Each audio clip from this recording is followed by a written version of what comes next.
Oi pessoal, como que vocês estão? Tranquilinhos? Tranquilinhos? Então vamos lá, vamos começar uma aula de português que vocês têm lá figuras de linguagem. As figuras de linguagem, elas são bem interessantes porque elas têm uma aplicação na nossa fala para expressar coisas que muitas vezes a gente não está dentro da língua culta, porém ela passa o seu significado. Tá? Então ela é bem interessante para isso e ela tem os nomes interessantes também.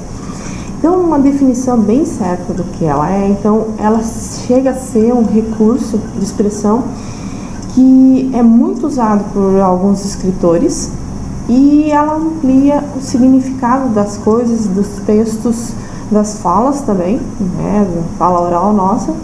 E aí ela faz o quê? Ela supre a falta de termos adequados para nós expressarmos essa vontade de falar esse texto.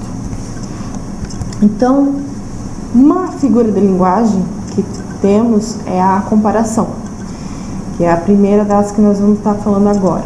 Então, o que é a comparação? O que significa ela? Então, ela vai ser o quê? A equivalência entre dois termos, onde através de um elemento se compara com outro. Então nós vamos ter lá como, tal qual, tal como. Então o primeiro exemplo que eu coloquei ali para vocês está assim, ó, nosso amor é como um fogo que nunca apaga. Então ele está fazendo um contraponto, tem o amor e tem o fogo.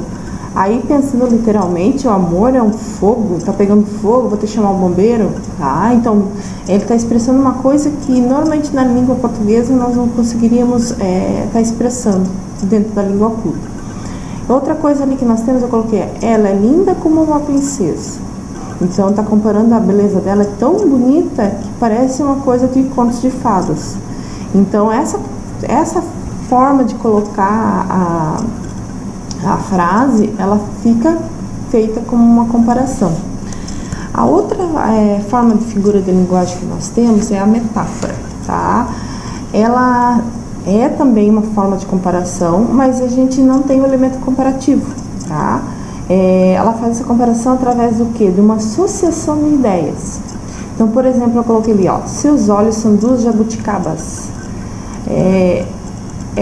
Tá fazendo uma analogia, né, uma comparação ali, que as jabuticabas se refere aos olhos da menina, e que essa jabuticaba, quando a gente lembra de jabuticaba da fruta, ela é preta e redondinha, bem brilhosa. Então ela está fazendo essa comparação, tá? Então isso se chama metáfora. A outra figura de linguagem que nós temos é a metonímia, tá? É a substituição, quando a gente tem dentro da metonímia, é uma substituição de uma palavra por outra que faz essa mesma relação lógica com ela, tá? Por exemplo, eu coloquei lá, leio Machado de Assis há anos.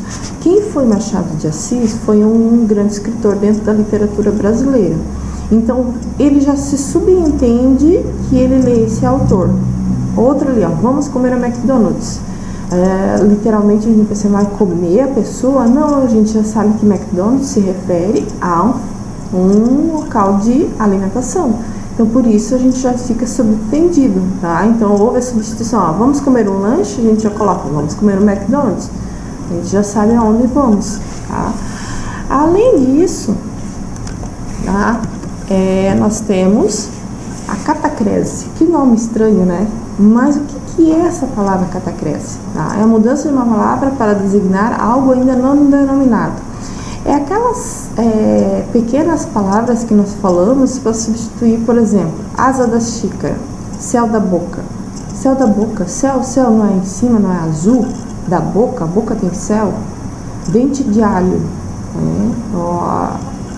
embarcar no avião, pé da página, pé da mesa.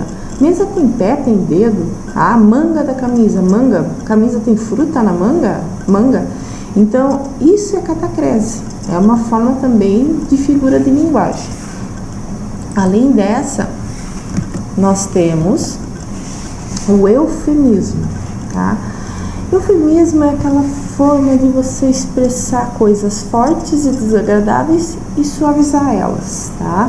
Então, primeiro ali, ó, Josefina finalmente passou dessa para melhor. Para eu não falar que Josefina morreu, né? Eu falo falam que ele passou dessa para melhor. Eu fui um pouquinho mais delicada na hora que eu coloquei isso. Então, olha, faltei com a verdade ao dizer que fui à igreja.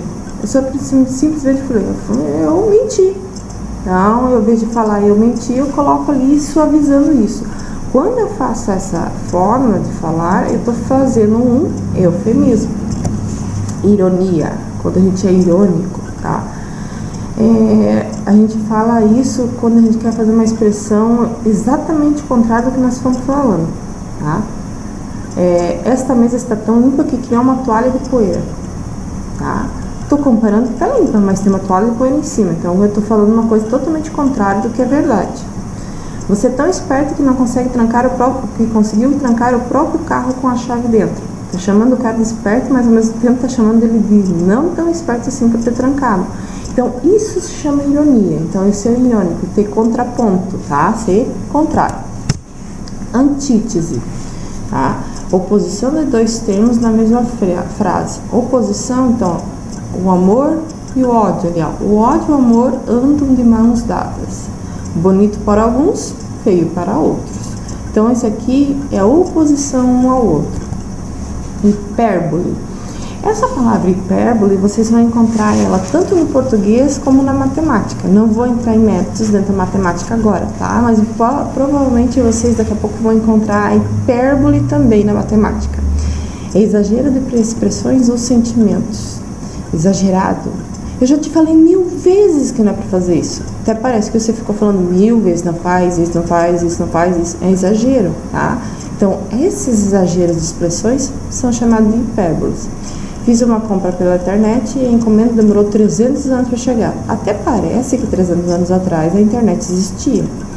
Essa mochila está pesando 1 tonelada. Até parece que eles iam fazer uma mochila que carregaria alguma coisa de 1 tonelada. Então, isso se refere à hipérbole.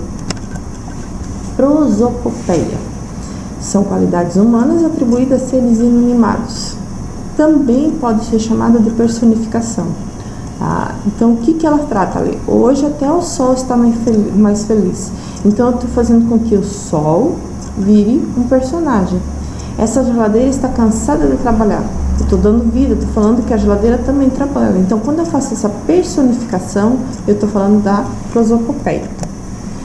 Então, essas figuras de linguagem existem outras, tá? Essas são as principais. Mas elas já são bem importantes dentro da língua portuguesa, tá?